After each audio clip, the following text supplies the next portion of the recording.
Today's lesson is about quadrilaterals. We have made it to lesson 10.4. We've talked about the basic building blocks of geometry, so points, lines, line segments, rays, and angles. We've talked about the types of angles, right, acute, obtuse, straight angles. We've talked about the words parallel and perpendicular. And today, we are going to need to put all that information together to categorize quadrilaterals by their properties. So we're going to put them together by their properties. Let's look at an example using some of our favorite Marvel superheroes. How many different ways could you label this character? Billionaire, superhero, inventor, man, American, Avenger, fighter, and I bet you could come up with a couple more words as well. Now, how many different ways could you label this character? An Avenger, woman, fighter, Russian, superhero. I'm sure you noticed that these two characters shared a few properties in common. They are both Avengers, both superheroes, and both fighters. They have individual properties, and then they have properties that they share.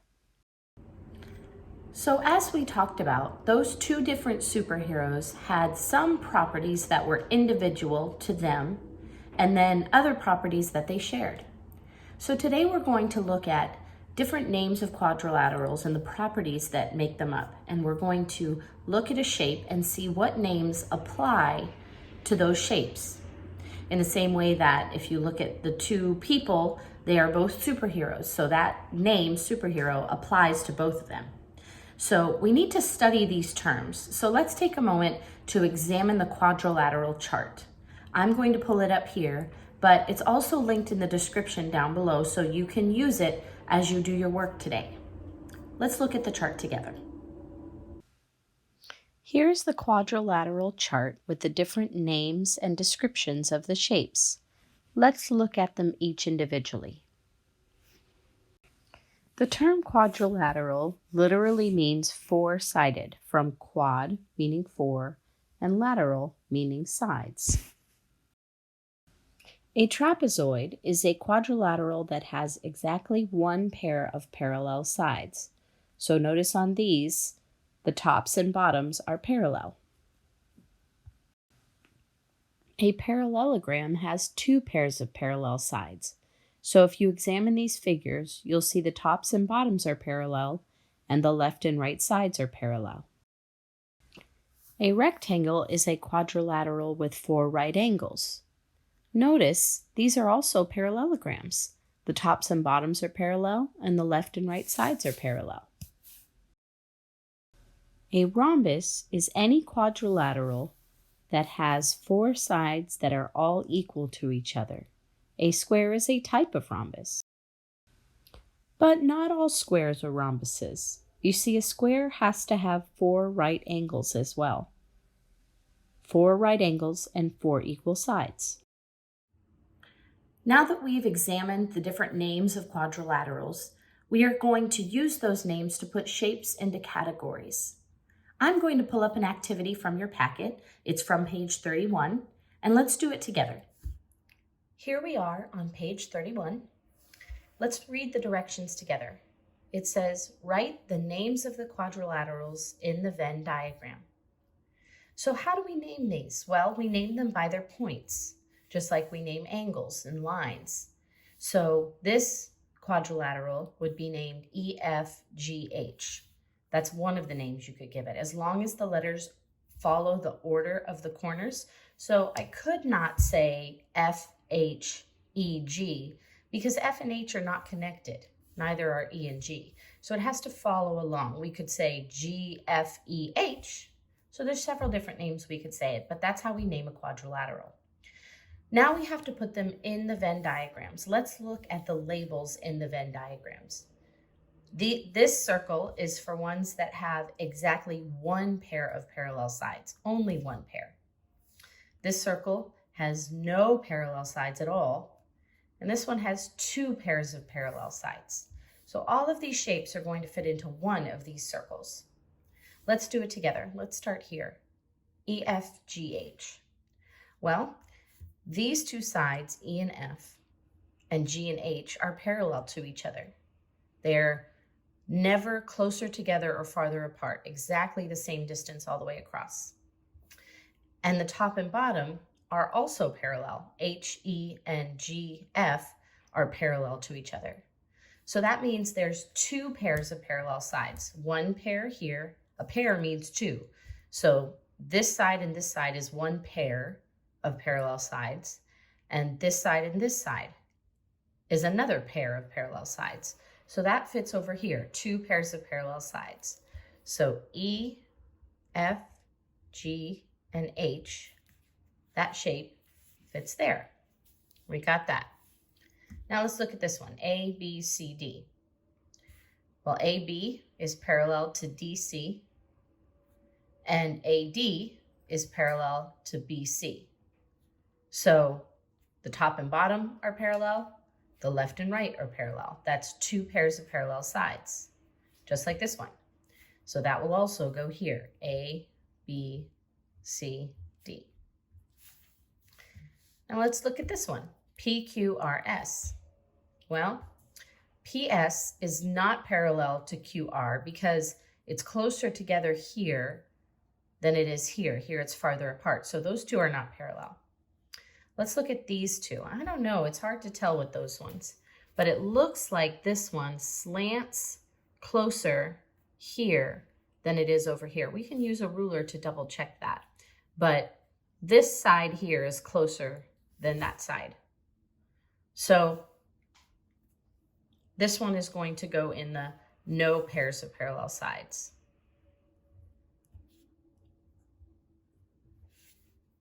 So we've got that one. The top and bottom are not parallel, and these two sides are not parallel. Let's look down here. JKLM. Well, KJ is not parallel to LM. LM is definitely slanted closer to it. But the top and bottom are parallel. KL and JM are the same distance apart all the way across. You see these two right angles, meaning they go straight across. So that means it has one pair of parallel sides. The top and bottom is parallel, that's one pair, but the left and right are not. So JKLM has one pair of parallel sides. Now let's look at this one, TUVW. Well, TU looks parallel to VW. They look the same distance across all the way. They're not the same length, but they're the same distance across, which is what we care about for parallel. TW and UV are not parallel. They definitely slant together. If they kept going, they would connect eventually. So this has one pair of parallel sides. TU and VW is parallel. So that has one pair of parallel sides. TU, VW. Now let's look at the last one. QR and Z. Well, QR slants toward NZ. They will eventually touch. And QZ and NR slant towards each other. They will eventually touch. So none of those sides are parallel. So QR and, Z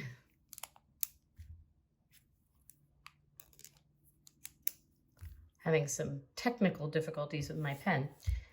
Q, R, and Z, none of those are parallel to each other. So all of the shapes have been put in one of the circles. Now let's go to the bottom. Try this. Classify each figure as many ways as possible. Write quadrilateral, trapezoid, parallelogram, rhombus, rectangle, or square. So we have to see how many of these names apply to each shape. Think again about the superheroes. We had to think how many labels we could apply.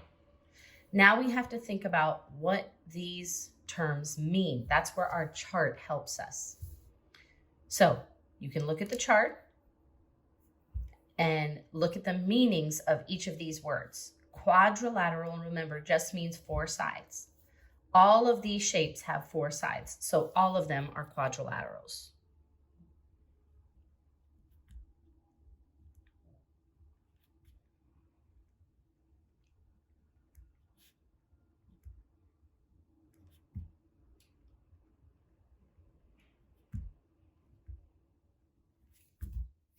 A trapezoid means it has only one pair of parallel sides.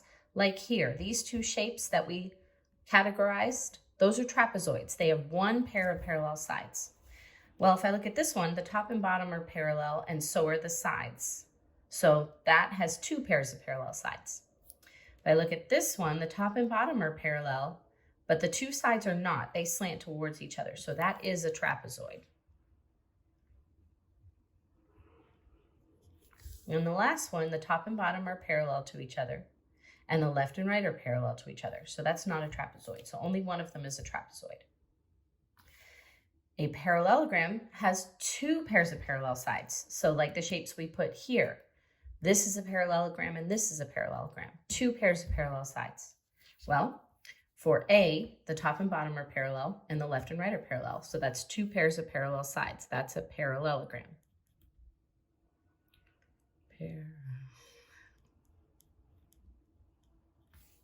This one we already decided has one pair of parallel sides, not two, so it cannot be a parallelogram.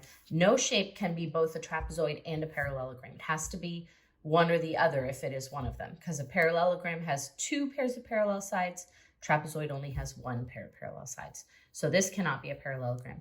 This one, top and bottom are parallel, left and right are parallel. So that is a parallelogram.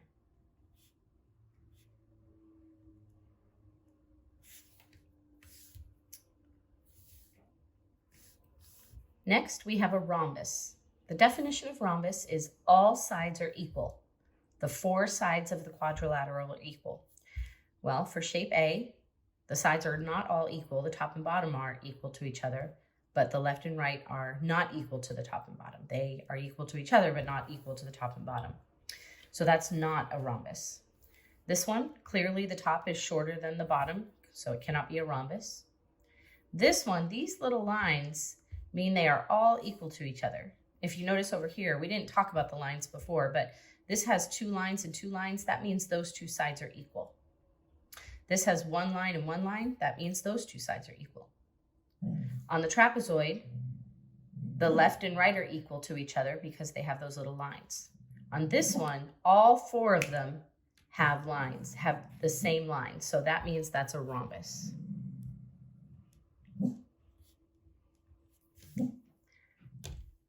Rectangle. A rectangle is a shape with four sides and four right angles.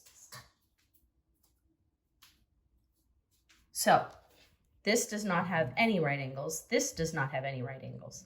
This one does have four right angles, so that is a rectangle. Let's fit that in there. It has four sides and four right angles. Finally, a square. Well, a square, like a rhombus, all four sides are equal, so only this shape could fit that, because these two do not have all four sides are equal.